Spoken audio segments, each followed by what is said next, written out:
بسم اللہ الرحمن الرحیم. یا ایھا الناس، اے لوگو. یا ایھا یہ کیا ہے؟ حرف ندا ہے. یا کیا ہے؟ حرف ندا. تو جس کو پکارا جا رہا ہو وہ کیا کہلاتا ہے؟ منادا. کل آپ نے لفظ منادی پڑھا؟ کیا پڑھا؟ ربنا اننا سمعنا منادیا ینادی للایمان ان آمنوا بربکم فآمنا. تو وہاں منادی کون ہے؟ کون ہے پکارنے والا؟ نبی صلی اللہ علیہ وسلم. جی ہاں، منادی کرنے والا. منادی کا لفظ اردو میں بھی استعمال ہوتا ہے. عام منادی کرا دی، منادی. تو منادی کا لفظ جو ہے یہ ندا سے ہے. ندا کس کو کہتے ہیں؟ آواز کو، پکار کو. پیچھے آپ پڑھ چکے ہیں. کہاں؟ سورۃ البقرہ میں. بالکل. لا يسمع الا دعاء و ندا. جی تو آپ ذرا گرامر کی کتاب نکالیے اور اس میں ندا اور منادا نکالیے. پیج 36. اسم ندا اور منادا. اسم ندا یا منادا، یعنی اسم کی قسموں میں ایک اسم وہ ہوتا ہے جو اصل میں منادا ہوتا ہے. منادا کون ہوتا ہے؟ جس کو پکارا جائے. منادا اور منادی جو پکارے، پکارنے والا. منادی کہتے ہیں پکارنے والے کو، منادی ینادی. اور منادا کہتے ہیں جس کو پکارا جائے. ٹھیک ہے. تو اسم ندا کیا ہے یا منادا کیا ہے؟ حروف ندا کے بعد آنے والے اسم کو منادا کہتے ہیں. کس کو کہتے ہیں؟ جس کو پکارا جائے، یعنی جس اسم کے شروع میں حرف ندا آ جائے تو وہ اسم کیا بن جاتا ہے؟ منادا بن جاتا ہے. ٹھیک ہے. مثلا یا حرف ندا ہے، آدم و منادا ہے. منادا کی مختلف صورتیں ہوتی ہیں. مفرد، مفرد کس کو کہتے ہیں؟ فرد سے فرد کہتے ہیں اکیلا، ایک شخص. اگر منادا مفرد ہو، واحد ہو، منادا جو ہے اسم ہو اور ایک ہو، واحد ہو، تو وہ مرفوع ہوتا ہے. مرفوع کا لفظ کس سے ہے؟ مرفوع کس کو کہتے ہیں؟ رفع سے. رفع کس کو کہتے ہیں؟ پیش کو. ٹھیک ہے نا. تو مرفوع کیا ہوتا ہے؟ جس پر پیش ہو. جیسے یا نوح ہو، یا آدم ہو. جیسے یہاں آپ دیکھ رہے ہیں یا ایھا الناس. ٹھیک ہے. معرف باللام. اگر منادا معرف باللام ہو، جیسے الناس ہے یہاں، تو مذکر کی صورت میں اس سے پہلے یا ایھا آ جائے گا. ٹھیک ہے، سمجھ آ گئی اب کہ یہاں یا ایھا کیوں آیا ہے؟ کہ یہ معرف باللام بھی ہے، ال بھی لگا ہوا ہے، اور مذکر بھی ہے. ٹھیک ہے. اب آپ پڑھیے یا ایھا الناس. لطف نہیں آتا اس طرح قرآن پڑھنے سے؟ یعنی جو پتہ چل جاتا ہے کہ یہاں الناس کے شروع میں یناس کیوں نہیں، یا الناس کیوں نہیں آیا، یا ایھا الناس کیوں آیا ہے. اگر منادا معرف باللام ہو تو مذکر کی صورت میں اس سے پہلے یا ایھا آئے گا، جیسے یا ایھا المدثر. مؤنث کی صورت میں اس سے پہلے یا ایتھا آئے گا، تے کا اضافہ ہو جائے گا بس. یا ایھا کے بجائے یا ایتھا، جیسے یا ایتھا النفس المطمئنہ. مضاف، مضاف مضاف الیہ انشاءاللہ آپ جلد ہی پڑھیں گے مرکبات میں. اگر منادا مضاف ہو تو منصوب ہوتا ہے. منصوب کہتے ہیں جس پہ زبر ہو. اگر منادا مضاف ہو تو منصوب ہوتا ہے. جیسے رسول اللہ جو ہے یہ مضاف مضاف الیہ ہے، تو جب یا آئے گا تو کیسے کہیں گے؟ یا رسول اللہ. امیر المومنین مضاف مضاف الیہ ہے، تو یا امیر المومنین کہیں گے. ٹھیک ہے. منادا کے اوپر زبر آ جائے گی. ابھی آپ صرف ان باتوں کو پڑھ لیجیے، جہاں یہ آئیں گی وہاں میں آپ کی پریکٹس کرواؤں گی، آپ کو خود ہی یاد آ جائے گا کہ اچھا یہ کیا ہوا. بعض اوقات یا متکلم کو حذف کر دیا جاتا ہے، جیسے ربی ہوتا ہے، میرا رب. تو جب یا لگتا ہے تو کیا بن جاتا ہے؟ یا ربی. یہ ہٹا دیا جاتا ہے. قومی یا قومی یہ تو آپ کے جانے پہچانے لفظ ہے نا. یا رب بھی کہا ہے کبھی؟ یا رب کہتے ہیں نا, یا رب. ہم اردو میں یا رب کہتے ہیں, رب بھی نہیں کہتے. تو عربی میں اس کا پروننسیشن کیا؟ یا رب بھی. لیکن یہ نہیں کہتے یا ربی. ٹھیک ہے, یا رب بھی. اس میں یہ جو ہے وہ حذف ہو گئی. کیوں ہو گئی؟ اس کی ضرورت نہیں رہی تھی. جی میرا سوال آپ سے یہ ہے کہ یا اڑانے کی ضرورت کیا تھی؟ اچھی بلی یا تھی, اب یا رب بھی کہہ لیتے, کیا مشکل ہے؟ کیوں ہٹا دی؟ سہولت کے لیے, سہولت کے لیے. دیکھیے قرآن پاک پڑھتے ہوئے بعض اوقات آپ کسی تفسیر میں پڑھیں گے کہ یہاں با زائدہ ہے, بے زائد ہے. اب آپ کے ذہن میں فوراً خیال آئے گا یہ تو قرآن ہے, قرآن میں زائد حرف کیوں آیا؟ آتا نا خیال. آپ کو یاد ہے شروع میں نے بتایا تھا وما ہم بمومنین, اور نہیں ہے وہ مومن. بات تو پوری ہو رہی ہے, بے لگانے کی کیا ضرورت ہے؟ تو بے یہاں زائد ہے. آپ کسی بھی تفسیر میں پڑھیں گے وہ کہیں گے جو با زائدہ ہے. بھی قرآن ہے زائد حرف, ہم کہتے ہیں قرآن میں ایک چیز بھی زائد نہیں ہے, تو یہاں زائد کیوں لکھا ہوا ہے؟ اور کہیں ہٹا دیتے ہیں, محذوف کر دیتے ہیں, حذف کر دیتے ہیں, نکال دیتے ہیں. کہیں بڑھا دیا کہیں نکال دیا. ہوا ہے حسن کلام کے لیے, شابش. کلام کی خوبصورتی کے لیے, نمبر 2 سہولت کے لیے. یعنی کلام ثقیل ہو جاتا ہے بعض اوقات اگر وہ ساری چیزیں بیچ میں موجود ہوں. تو یہ نون معروف قاعدے ہیں زبان کے, یعنی یہ ہر جگہ جانے بوجھے. یہ نہیں کہ میں اور آپ کسی لفظ کو پڑھنے میں مشکل پائیں تو کہیں اس کو محذوف کر دو, ہم نہیں کر سکتے. یہ اہل زبان نے خود ہی کیا ہوا ہے, اور یہ نون چیزیں. جب قرآن نازل ہو تو عربی زبان پوری طرح اسٹیبلش ہو چکی تھی, اس کے بعد نہیں تبدیلی ہوئی اس طرح. اللہ ہی کہ کچھ مخصوص مقامات پہ آپ دیکھیں گے کہ عام قاعدوں سے ہٹ کے قرآن نے کتابت میں بھی اور پروننسیشن میں بھی فرق کیا ہے. کہیں کہیں وہ تفسیر میں آ جاتا ہے. پھر آپ دیکھیے ربی اور قومی میں موجود زیر یا متکلم کی کا مقام ہے. یہ آپ نے پہلے بھی کہیں پڑھا تھا قاعدہ. فتقونی کیا تھا اصل میں؟ فتقونی, فرہبونی. بھولے گا؟ کیوں نہیں بھولے گا؟ نمبر کٹے تھے نا. جس کے کٹے تھے اس کو نہیں بھولے گا, اس نے کچھ سیکھ لیا. جس کے نہیں کٹے, کٹنے سے بھول گئے, اس کو نہیں یاد رہے گا. فَإِيَّايَ فَارْهَبُونِي, تو اس میں یاد ہے آپ کو کہا گیا تھا کہ فرہبونی نون کی زیر جو ہے یہ یا کے کا مقام ہے, وہ اصل میں تھا مجھ سے ڈرو. ٹھیک, تو یہاں بھی قومی کے نیچے اور ربی کے نیچے زیر جو ہے یہ یا متکلم کیا. متکلم کون ہوتا ہے؟ یعنی یا جس کا معنی میں ہوتا ہے, کلام کرنے والا, بولنے والا شخص. بعض اوقات یا متکلم کو تا سے بدل دیا جاتا ہے, جیسے یا ابی کی بجائے یا ابتی, یہ سورۃ یوسف میں آتا ہے. اس سلسلے میں ایک رائے یہ ہے کہ زیادہ محبت اور احترام کی صورت میں یا ابی کی بجائے یا ابتی کہا جاتا ہے, یعنی پیار سے بھی کہا جاتا ہے. دوسری رائے یہ ہے کہ زبان کی خوبصورتی کے لیے, اور اس کا عربی گرامر سے کوئی تعلق نہیں. بعض اوقات حرف ندا کو حذف کر دیا جاتا ہے, یعنی بعض اوقات یا نہیں حذف کی جاتی بلکہ خود یا حرف ہی ہٹا دیا جاتا ہے, اور صرف لفظ کے جو اعراب ہے وہ بتاتے ہیں کہ اس سے پہلے یا محذوف ہے. لیکن منادہ کی حرکت سے اس کی موجودگی پتہ چلتی ہے. مثلا ربنا کو ربنا, آپ کی جتنی بھی دعائیں ہیں یہ کیا ہیں؟ ربنا آتنا, ربنا حب لنا.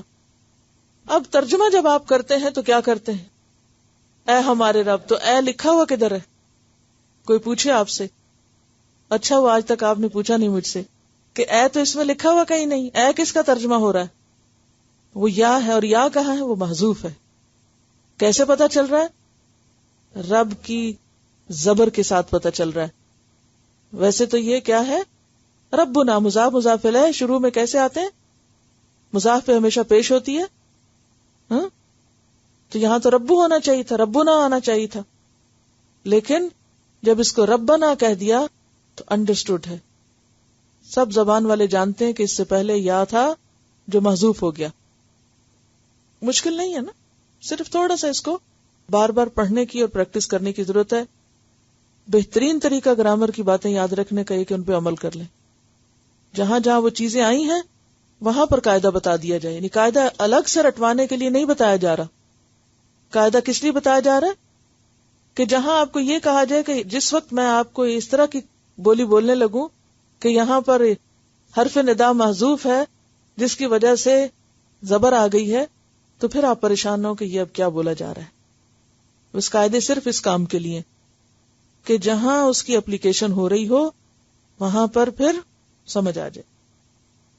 منادا کی حرکت کے علاوہ سیاق و سباق بھی حرف ندا کی موجودگی کا پتہ دیتا ہے. مثلا رب زدنی علما، یوسف اعرض عن ھذا. یوسف میں فا پر موجود پیش حرف ندا کی موجودگی کا پتہ بتاتی ہے. ٹھیک، چلیے اتنا ہی کافی ہے. تو کل چونکہ منادی کا لفظ آپ نے پڑھا اور یہاں یا تھا تو میں نے سوچا کہ اس سے جلدی سمجھ آئے گی آپ کو حرف ندا منادا اسم کی ایک یہ قسم. تو چلیے اب مجھے بتائیے کہ یا ایھا الناس میں الناس سے پہلے یا ایھا کیوں آیا ہے؟ الناس کے شروع میں الف. اور ویسے بھی یہ جو ہا ہے نا یہ حرف تنبیہ بھی ہوتا ہے. اصل میں ندا تو یا ہی ہے، یا حرف ندا ہے اور ہا حرف تنبیہ ہے. اور الناس جو ہے یہ انس سے نکلا ہے. انس کس کا اپوزٹ ہے؟ جن کا. اور یہ اسم جنس ہے. اسم جنس کس کو کہتے ہیں؟ الناس کا لفظ اسم جنس ہے. اسم جنس وہ اسم ہوتا ہے جس کا ترجمہ آپ واحد سے بھی کر سکتے ہیں، جمع سے بھی، مذکر سے بھی، مؤنث سے. یعنی اس میں سب شامل ہیں، مرد عورت ایک اور سب اکٹھے، سب کے سب شامل ہیں. تو یا ایھا الناس پوری انسانیت کو خطاب ہے. اے لوگو، اے عورتوں مردوں بچوں بوڑھوں سب کے سب. یا ایھا الناس کیا کرو؟ یا ایھا الناس اتقوا ربکم اپنے رب سے ڈرو. اتقوا کا لفظ تقوی سے. تقوی کا روٹ کیا ہے؟ واو قاف. یہ وقایا کس کو کہتے ہیں؟ پرہیز کو. بچو کس سے؟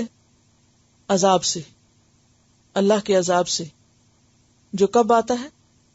اللہ کی نافرمانی پر آتا ہے. تو آپ دیکھیے کہ سورت کا انداز کتنا زبردست ہے.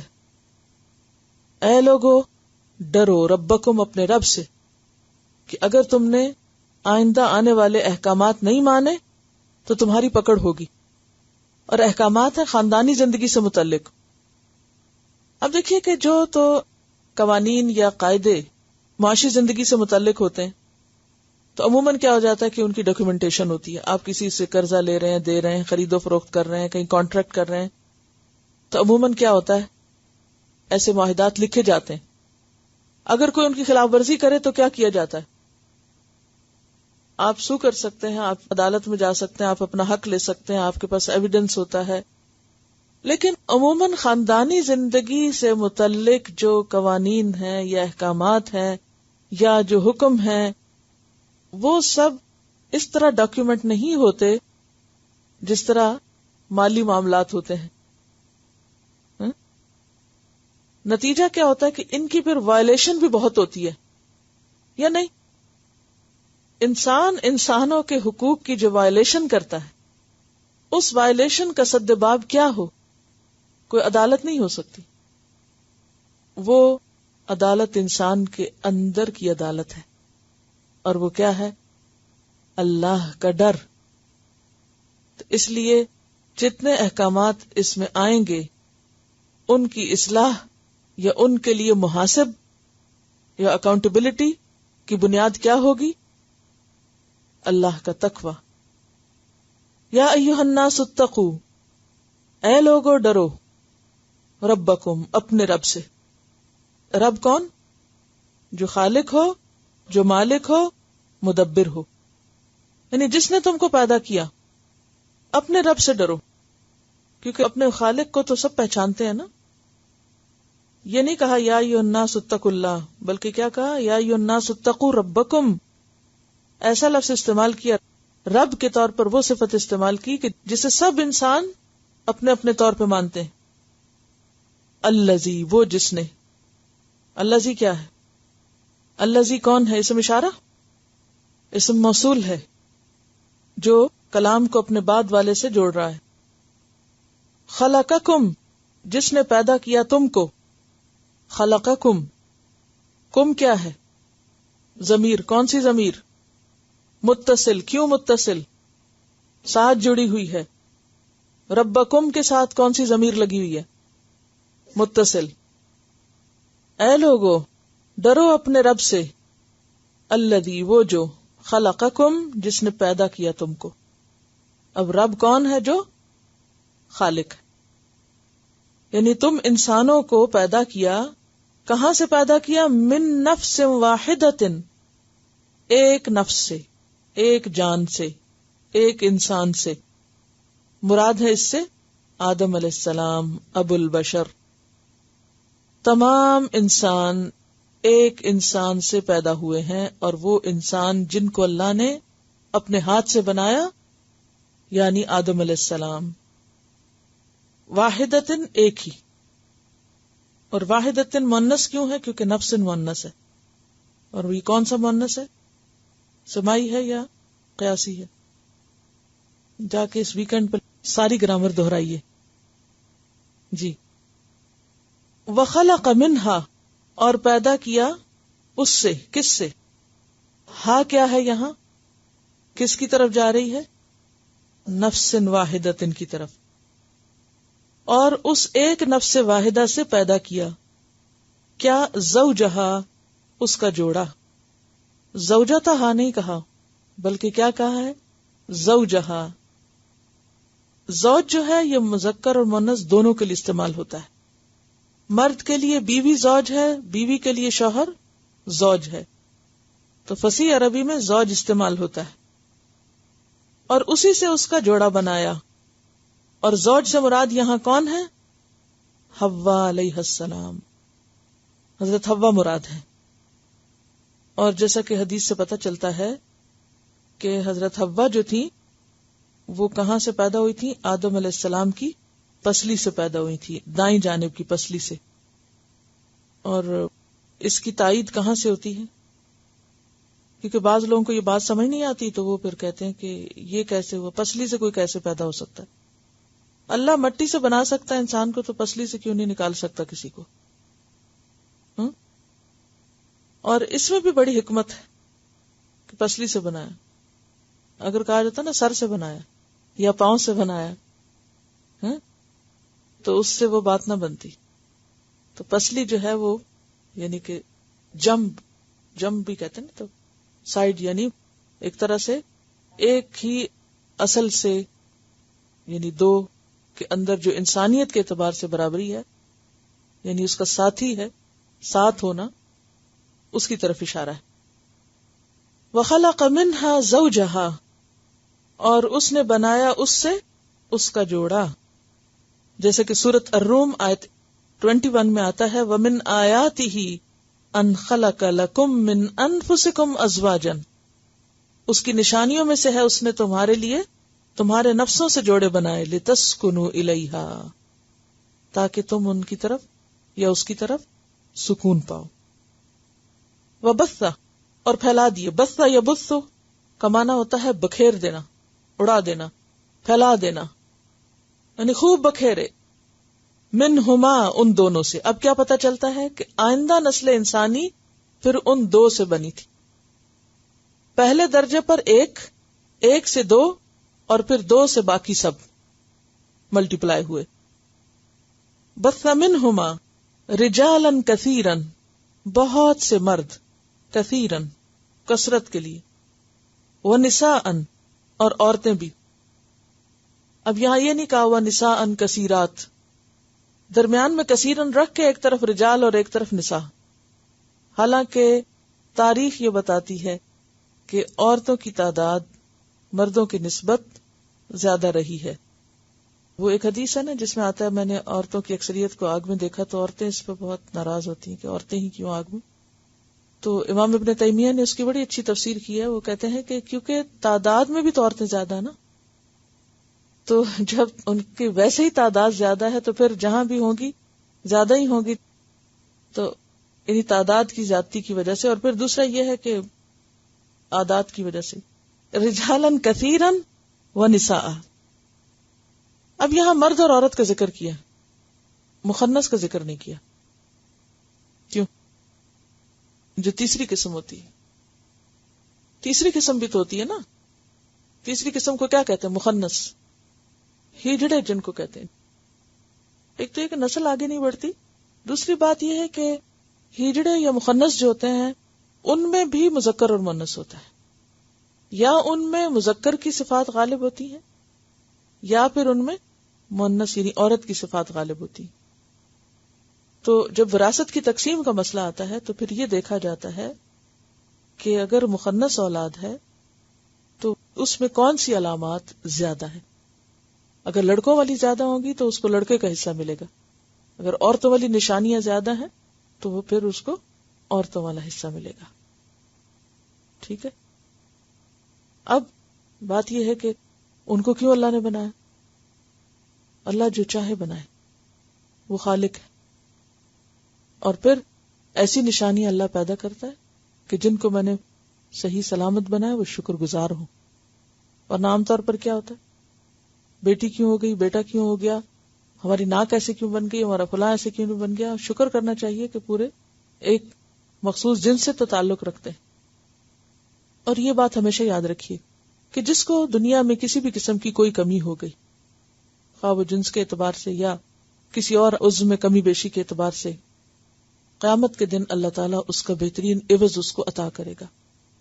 ایسا نہیں ہو سکتا کہ کسی کو دنیا میں محروم رکھا جائے اور پھر اس کا عوض نہ آخر میں دیا جائے. ہاں اگر وہ صبر کرے تو، اور اللہ سے ناراض نہ ہو، شکوہ نہ کرے. لیکن ایسے کیسز کہیں کہیں ہوتے ہیں. اکثریت کیا ہے؟ مکمل مرد اور عورت کی.